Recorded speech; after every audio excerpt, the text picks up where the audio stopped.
What's going on, people? Welcome back to another video back on the S13. And if you guys didn't watch last week's video, you'll see we managed to get the O2 sensor and stuff welded on the exhaust, and we got these little trim bits. But I think the first thing we need to get on with doing today is having a bit of a sort out inside the car so we know what we've got and what we haven't got. And it is absolutely bogging in there. So I want to give everything a quick wipe over. You know, clean workspace, clean mind, clean motivation. So let's start sorting all this out. Let's start going through some boxes, see what we got, and then get ahead and get the rest of the bits all bolted up. So I've managed to go ahead and start cleaning this side. And oh my God, that looks so much better already. I literally just gave it a quick hoover and a quick wipe over. And yeah, that is looking a lot more presentable. I've literally only done from here across there. Put a load of my other bits up there, out the way from here. But what I need to do, I need to go ahead and do the other side, and I need to do the boot as well. But for about 10 minutes of work, it is looking so much shinier and so much neater. And it's giving me a bit more motivation to get this whole thing done, with it all being super clean and a lot more presentable. And it's starting to feel like a bit more of a car than just a shelf with a load of parts stacked up on. So what I'm going to do, I'm going to continue to clean all this up, and I will see you guys in 2 seconds. Right, so last clip you've seen, we'd just done a bit of cleaning on the 13. Now we have got a bit carried away now with my other car. I've had some motivation come from, I had to drive Liam's car yesterday to work, and that's a K-Swap DG, the Midori one we had up here the other day. So we are determined now to diagnose this thing to see if it has actually got a knocking bottom end, and we're going to try and fix it. Well, at least find out what's wrong. Coolant in there? No antifreeze. Happy days. And it didn't freeze over winter, which is always good. You sure? Yeah, if it did freeze, we would have. Water expands when it freezes. Yeah. Radiator would have gone, or coolant pads. Something definitely would have broke. Yeah, Wilkins is. He said I have to. Look at that. Yeah, we got it. It's sunny. Sun's out. Let's have a look in there. So we need to take sake of taking the sump off. It's like a 5 minutes to whip the sump off to have a look to see what's actually going on.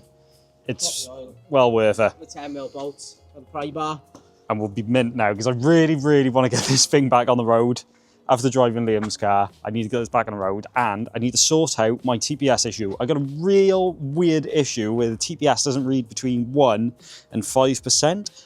And you're probably thinking that's not that much of a big deal, but it really is whilst driving around town, especially here in Wales, where our speed limit is now 20 mile an hour, from 30 to 20, and a load of 40 roads have been turned to 20 mile an hour now. It's absolutely ridiculous. So when you're stuck behind people who are doing 15 mile an hour, this thing's going wah-bah, wah-bah, wah-bah, and it gets really, really annoying really quickly and makes me just not want to drive this thing. So I need to sort that out as well. But first step into sorting out the Civic is figuring out what the noise is, and I fingers crossed it's not bottom end, because if it is, we've got to get another engine or rebuild this one. But we're going to find that out now. So let's just crack on with it. Right, first step into finding out if this is knackered.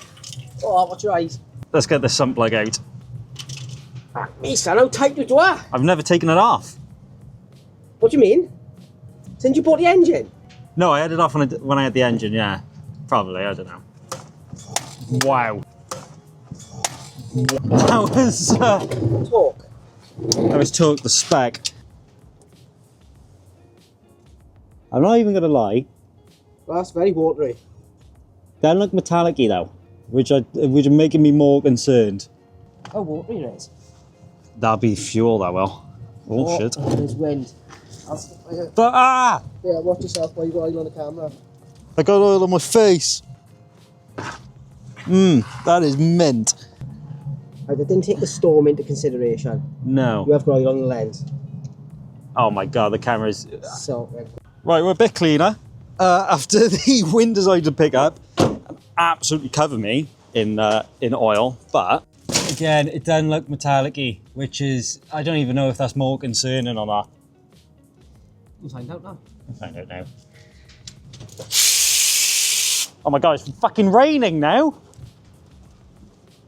Boy, What the fuck? what is going on with this weather? Oh, but that EP3 windows open Oh my god, it's just started raining. now. It's snowing. Boy, it's snowing. It's actually snowing. Look at the sun. Look at the sun. The sun is out and it's snowing at the worst possible time. I literally said, yeah, it's a lovely day today. We'll just take this park out. As soon as we start taking it apart, it starts snowing and winding. I might close the bonnet because it is carbon and it might snap. We don't want that. There's a bolt in there. Ah. Right. Did you bring your tools out? Why? Did you take York's belt off? Yeah. Oh, sorry. What? What? It's missing. I took it off to check to make sure that wasn't making the noise. In case it was water pump or my pulley or something, I wanted to check that. Oh my god. It's just gone from an absolutely lovely day to the complete opposite of that. But that's what it's like living in bloody South Wales. You'll have absolutely lovely weather for 5 minutes. You blink, and all of a sudden, it's bloody horrible. So we certainly haven't picked the right time to be doing this outside. But at least we're going to make some progress on it, because I am desperate to get it back out now after not having it out for so long. So I'm not too sure how well you can see this now. We've got the sump off after a bit of struggling, but yeah, you can see all the metal in the oil there, all the swirls and all the metallic-y stuff. We've poured it back out. So that's now led us to, we've managed to get the windage tray off of it as well. Wow, you can see, we can see up in there now. So we can have a quick look, see what has exactly gone on, but it does look like the bottom end is knackered on this. So we're gonna be rebuilding this in work, and I'm gonna film it all of us rebuilding this K-series, because they're so expensive now. I'm not buying another one. I'm going to rebuild this as long as the crank is savable. So we're going to figure that one out now. See what we got going on. So we got the 4th conrod cap off with the bearing. You see the very, very light scoring, which we think this is why it was making the very little noise, where it's just slightly been starved of oil, and we've managed to catch it. So I'm hoping. You literally just like sling a set of bearings in there. Maybe a polish or yeah. Oh, it's definitely a bit of scoring. What's the cap look like under the bearing? Overheated? No. Absolutely mint. Oh. Yeah, this has definitely been rebuilt now, so shit. Yeah, not bad. So we'll whip out the other 4 and just see where we're at with those. So in conclusion, we've gone through 4, 3, 2 and 1 on the conrods.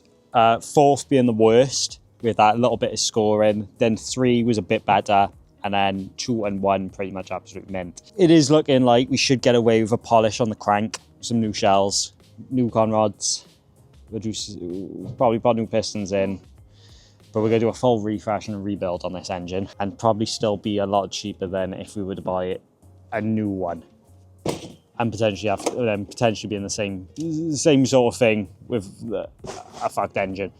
So we're going to just chuck the sump back on with 2 bolts, push it back over there, and then we can go ahead and get the engine out at a later date and start rebuilding it. So anyway, Civic's back in its place in the corner, so we should get back to the 13, finishing off tidying some bits up, and then get back onto sorting out this exhaust mounting system. But it is looking better already with the cleaning and tidying. We've just got to finish the other side of it, so we'll get that sorted now, and I'll see you boys in a minute. And we are done, sort of. I gave it all a real good wipe and clean out, and you can actually see what colour the car's meant to be, which is obviously white. But yeah, you can see how white it is in here now, with all the other bits taken out and put over there. So we've got a nice clean working area. But which leads us to getting this exhaust sorted. And as you can see, the one axle stand has moved, and that's because it's being held up with an actual exhaust rubber. So let me show you what I've done here now. So as you can see, I've got a stock exhaust mounting rubber here. which I've just put a nut and bolt through. I need to get some sort of spacer for this one to hold it in place, otherwise it may come over a bit. But it may be fine with the mountings we're going to put at the back. But for now, I'm actually quite happy with that. I need to get a slightly smaller washer that fits the bolt, or a bigger chamfered bolt to hold this, but that is pretty good. And obviously the knocking's coming from that, which isn't bolted in properly. But if I take you to the back, we've got to do the same thing on that one. Well, we only need one bolt for that. And I've got an exhaust rubber. I've got some longer ones, some sort of universal ones to go between that, which should allow us to have a bit more wiggle room with how we're going to do it. I got these ones, so you got extra. I wasn't too sure what length or size I needed, so I just got a universal one with the multi holes on, so we just need to use the ones we need to. And I've also picked these up, which we're going to weld to some plates for the two rear mounting holes. But I think if we work our way backwards, and then we can sort of figure out where the exhaust is meant to fit then with how we're going to make these brackets. So we'll get this one on. I'll find some bolts now so we can bolt for the subframe, and we'll almost be done. I've been trying to put this job off for a little bit because I didn't know how, I thought it was going to be hanging, but it's so much better and easier, so much easier than I was expecting this to go. A lot more plain, smooth sailing as well. Right, so another bolt. So if we go through this top one, from what I've looked, it looks like it's got to go through this second to bottom one. I'm going to have to use two hands for this one.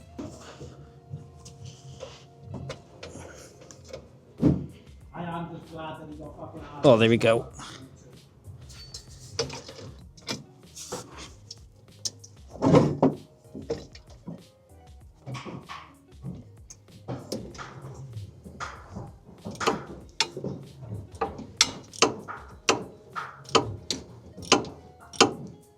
And there we have it. There's another one on. So I think what we should do is if we tighten these bolts up now to pull it straight, so it's going to sit exactly where it's going to sit, and then go ahead and get these back ones done on the back box, which are going to go somewhere up there. So yeah, let's tighten these up and then we'll get on to sorting the other bits out. Right, so with the back box on there, I've made this little plate here. We'll cut it down by air, but these, I've marked up where I got to drill the holes, and those holes are going to be where it bolts onto the chassis, and then obviously I got the other bits so I can weld actual mounting point onto that then. So what I'm going to do is if I drill these out, make sure they line up so I can bolt them onto the car, and then I can mark out where I want to weld the actual arm then for the exhaust mount too. So we'll do this one, and then we can replicate this to the other mount. So let's start drilling on this. Boom, there we have it. Got the two holes drilled in that. That was a lot easier than last week with trying to drill for the exhaust. I literally just blitzed straight through that so quickly. I forgot to film because I wasn't. I'm gonna get you, boy. I'm gonna get you. Yeah, absolute blitz through that. So I hope that I have drilled the holes in the right place. Unlike when I put my rear spoiler on and it was all over the joint. But let's see if this actually fits. So where that plate is bolted into the chassis like by there. So I've got this, which we're going to bend. So it's going to sit upwards, and we're going to weld it straight to that plate. I go for the one bolt hole because it doesn't need the two. So we can take the other hole that I've managed to drill. We can cut the plate off and we can just bolt it straight to the other side without having to drill again. So what I need to do is I need to unbolt this and I need to bend that into position. But I'll bend that first and see how it's going to line up on here so I know what I need to keep and what I need to cut off.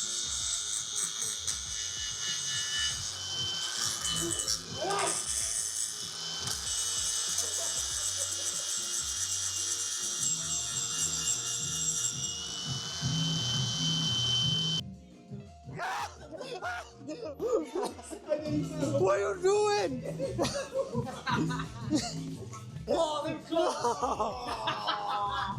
Fucking close as fuck! I think we start doing wonky editing.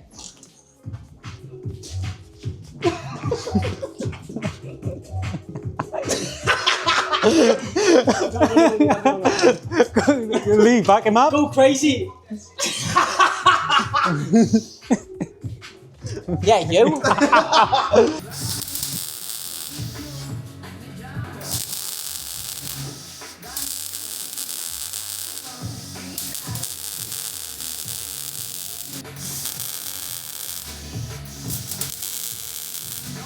So I've managed to make the one bracket for the exhaust now. It's definitely two pieces of metal stuck together. Weld's obviously not the prettiest, and I've only made the one bracket. So what I'm going to do tomorrow is I'll make the second bracket and paint it up along with this one. But this is sort of the test run because we're going to have to cut some of this off before finalising it. But I just want to bolt it up to see exactly how this is going to fit and if it's going to work before spending heaps of time to try and make something that's just obviously not going to work properly. So let's chuck this on under there and see if it'll actually work or not. So I'm actually really pleased with how this has actually managed to come out. So as you can see, we've still got to cut a bit of that off and trim it down, but that is looking absolutely really good. And we've managed to take all the jack stands off of the exhaust, so it is just free floating now, and there's not much play in that at all. As you see how it sticks out, comes barely past the exhaust, so we still got to do something with that, but we got no fouling issues, and it is slightly off center, but as long as it's all secured up, obviously it's going to be differences in bumpers, so that's why it doesn't completely line up. But I am really happy with how we've managed to get this up, because you see that one's up there as well.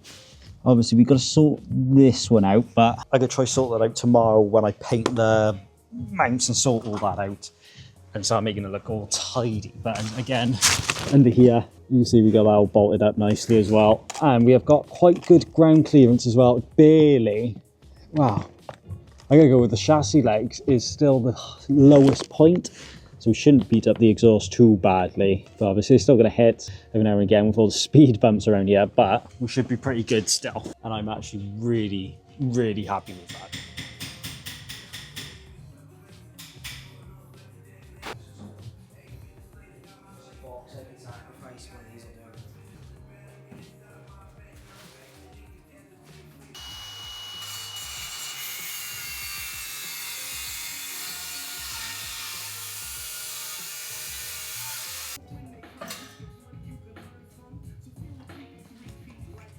One exhaust, cut.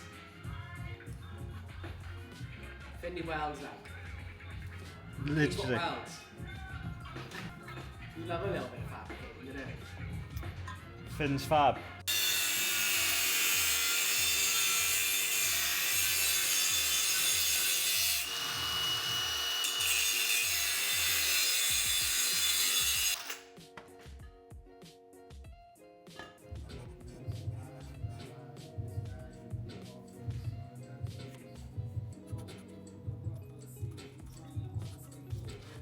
Days. So you're probably wondering what I'm doing. I'm trying to make this K-swap exhaust manifold fit to a stock B-series, well, EJ chassis exhaust, which doesn't line up at all. Look here, we obviously got a, I believe, 2.5 inch, maybe 3 inch exhaust megaphone, which comes straight out of there. And we're trying to make it line up to that onto a V-band. So what I've done is I've cut the exhaust, flipped it where the kink is to line it up to here. And I'm hoping that is going to line up absolutely perfectly. So we've done a lot of marking up and a lot of other bits, but it is looking like it is going to fit pretty well. I've just got to take a little bit of the edge off on in here for the V-band to bolt up to it nicely, because it doesn't quite sit on there flush because of this little edge. So I'm going to take that bit out, put a bit of a taper on it, so it should fit in there absolutely mintly. And we should be good with the exhaust on Wynn's car then. I'm really hoping it turns out quite well.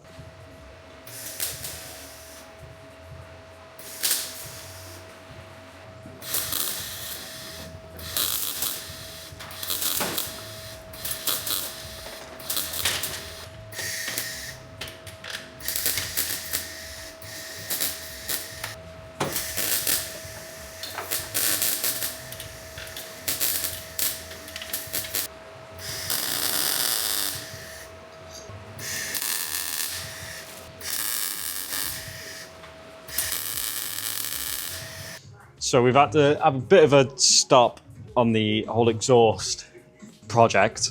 But as you can see, I've got a few tacks in place. So it is being held in the correct place for it. But the mask is broken and I don't want archive because it is horrible. So we're waiting on the mask to be dropped off, but the exhaust is going to work.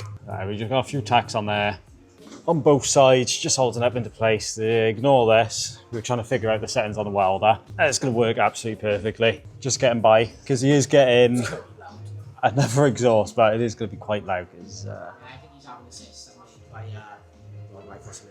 Yeah. So Yeah. It'll fabricate him a full 3-inch stem. That's probably his best bet, full 3-inch all the way through. Yeah, extract as much power as you can out of the mighty K20A2. But yeah, bit of a pause on that. We got some other bits we need to button up, so we'll get the car down and start doing them. And also, I didn't mention this, but earlier off camera, I did start putting a few bits back on the car, which we're going to install, and I put I believe, the idle air control valve stuff. I got that back on there with a pipe which runs down there, and then that one, that might be idle thing. It's to do with the island stuff inside the thing, so I managed to get those back on there. So that is all sorted. And obviously, we gave everything a good clean. So obviously next, we still got to do the catch can and a few other bits and bobs, and still waiting on the harness. So fingers crossed that that isn't too far away. We get the interior back in this thing, but it did scrub up really well for a quick job. But anyway, I hope you guys did enjoy today's video. I know it wasn't as jam-packed as the rest of them, but anyway, I do hope you did enjoy. And if you want to see more stuff on the S13, make sure you check out my other videos, and I will see you lads all in the next video. Peace out.